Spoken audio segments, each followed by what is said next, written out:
Welcome to the Candle Business Coach Podcast, a show about the craft of candle making and small business.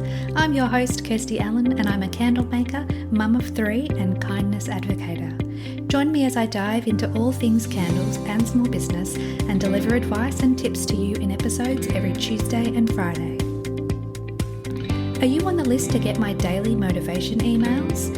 Every day I'll send you a message that is designed to help keep you focused on taking action toward your goals. Sign up using the link in the show notes.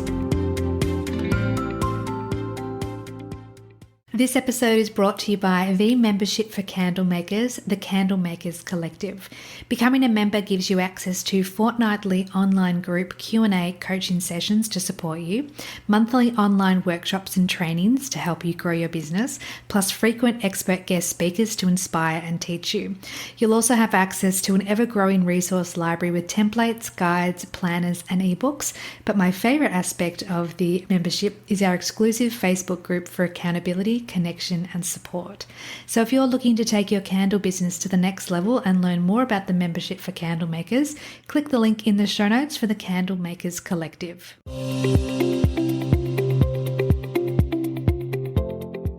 Welcome back to the podcast, my friend. I hope you're having a lovely start to the week and that you are doing well overall.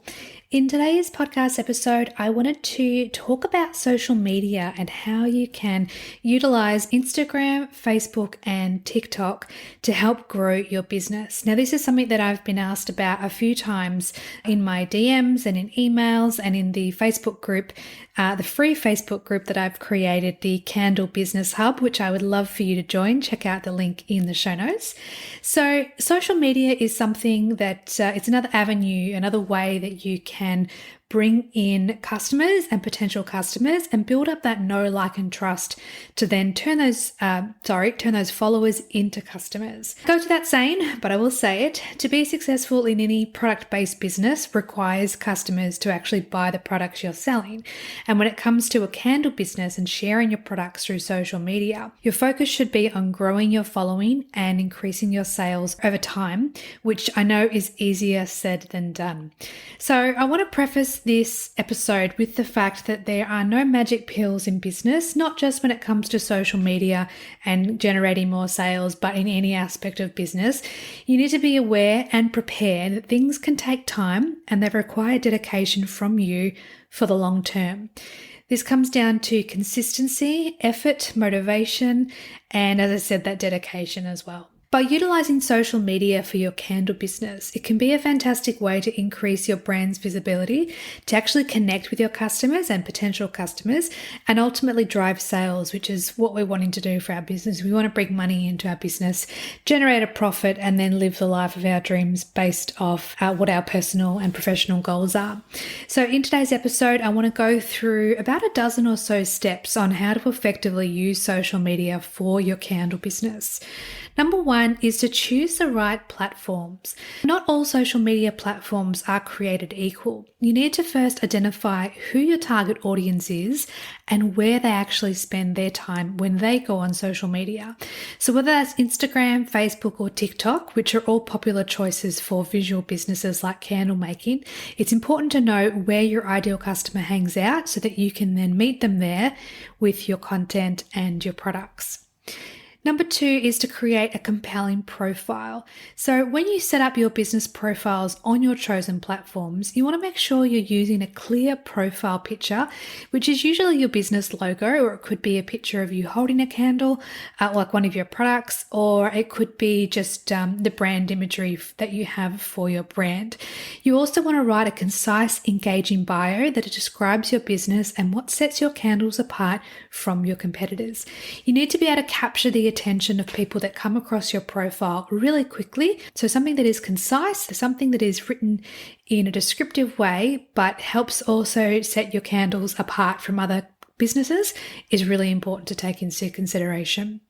Now, when it comes to Instagram and you've got your link in your bio, most people put their website as their one link in the bio.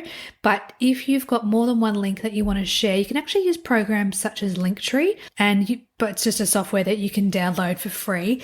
And then you put that link in your bio, and then people can click through and can visit different web pages depending on what you're actually wanting to, where you're wanting to send them.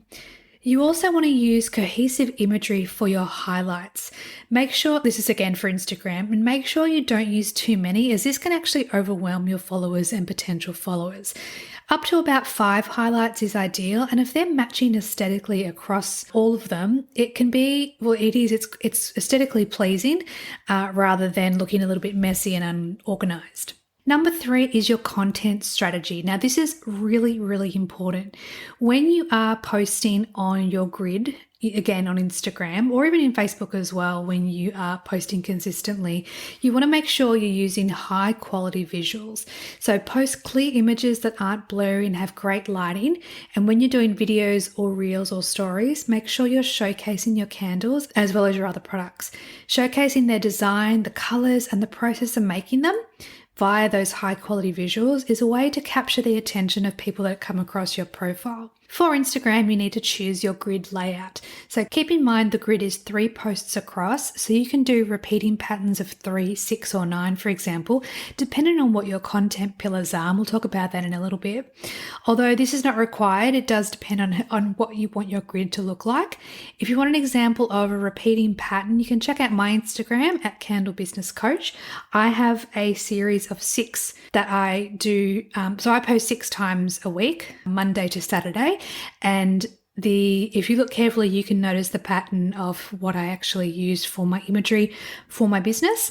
That's something that you could possibly duplicate for your Instagram grid as well, depending again what your content pillars are. You also want to make sure you've got a variety of content. So this is where we come down to our content pillars. Apart from product shots, you also want to post behind the scene glimpses, customer testimonials, and also lifestyle shots showing your candles in different settings.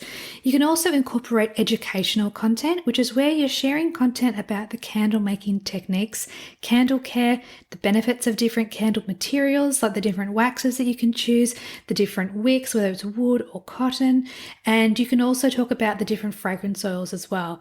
When you educate your audience, you actually position yourself as an authority in your field. And that's really important to continue to grow that know, like, and trust between you and your followers, and then your potential customers as well. Another great content pillar is user-generated content. Now, what I mean by that is when your customers post images of your candles on social media, you want to repost these with their permission, of course, as it adds authenticity to your brand. Number 4 is consistently posting on your social media. So I want to just say this as loud as I can to the people in the back. Post as often as what you feel comfortable with. As we know, the algorithm is constantly changing, and I believe that we shouldn't subscribe to a particular number of posts per week or day, or stories or reels, depending on what you're using and what platforms you're using. Do what feels right for you and do what you can be consistent with. So whether that's posting once a day, every second day, or just a couple of times per week, do what feels right for you, but make sure you're developing that content calendar and sticking to a consistent posting schedule. This helps keep your audience engaged and anticipating your content. So for me, as I mentioned before, I post 6 times a week. 8 a.m. are my posts and 1 p.m. are my stories. So that's mainly how I stick to my schedule. It does vary a little bit because we're all human and nothing's perfect. But I know that my followers look forward to seeing my content and they expect it because I've set that behavior in motion and I've set that expectation there. It helps keep you accountable as well when you set yourself a content calendar, and it helps take some of the stress away because you know when you're posting, as opposed to waking up in the morning and thinking, I don't know what I'm going to post. I don't even know when I'm going to post. Just helps to take some of that pressure off. Strategy number 5 to help master your social media is using hashtags. So there's a mixed school of thought when it comes to how many hashtags you should use per post.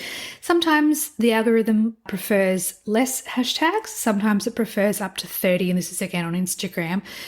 I believe, as I've said before, is to do what feels right for you, but also push your boundaries a little bit, push your comfort zone a little bit. So if you're using the same, say, 5 hashtags in all of your posts, maybe stretch it out to 6, 7, 8, 9, 10, and vary them for each post so it's actually specific to that post rather than just generic hashtags that you're using on every post.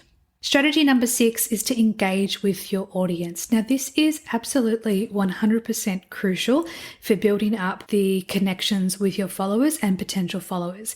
You absolutely want to respond to all comments and messages and do it promptly. This builds a sense of community and helps people feel connected to you. You can also host giveaways and contests where your potential followers need to follow you or even tag their friends to be eligible for those giveaways or contests. Strategy number 7 is engage with other accounts. So social media is in its nature social. So that means that you should spend time commenting, liking, and following other people's accounts and adding value where you can. Strategy number 8 to help master social media, and this is optional, particularly in the beginning when you may not have enough cash flow to be able to go down this route, is to go through paid advertising. So utilizing paid advertising options on platforms like Facebook and Instagram, you can then target specific demographics, i.e. your target audience or your target market. This can help you reach a larger audience that may be interested in your candles, which can also convert into sales. Strategy number 9 is storytelling. When you share the story behind your candle business, such as how you got started, what your values are, if your brand has a mission, what your inspiration is behind your candles, it helps to humanize your brand and helps to build connections with your audience. Strategy number 10 is analytics and optimization. This is really important, although it can be a bit overwhelming to begin with. And again, it depends on how deep you want to go into the social media realm. But by using the insights provided by each platform, you can then understand what type of content performs best and when your audience is most active. Based on the data, you can then refine your content strategy and posting schedule for better engagement. And the last strategy I want to share is number 11, and that's being consistent and being patient.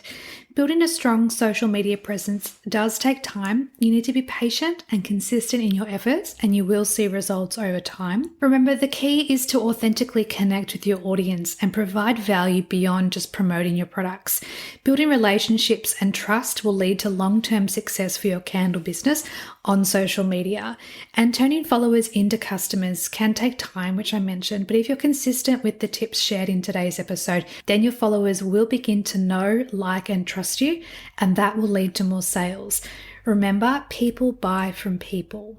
In this episode, I wanted to also share some social media content ideas for your candle business. If you're sitting there and thinking to yourself, okay, I want to be more consistent on social media.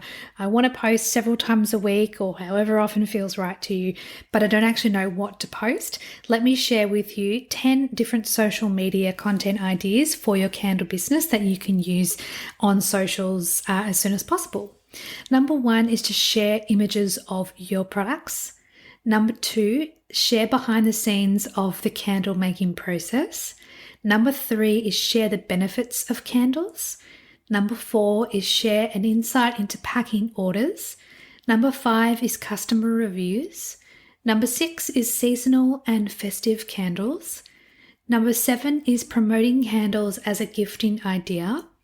Number 8 is giveaways and competitions. Number 9 is behind the scenes of your business. And number 10 are any collaborations that you are involved with to help boost your profile and to boost sales as well. So that's a lot of information that's come at you when it comes to social media, and I appreciate that you've listened to this episode and up to this point. I also wanted to share about the Candle Makers Collective. We have another Q&A coaching session via Zoom this week, as we do every fortnight. And if you're sitting on the fence and wondering whether the membership is right for you, I just want to remind you that the membership is a pay month-to-month membership.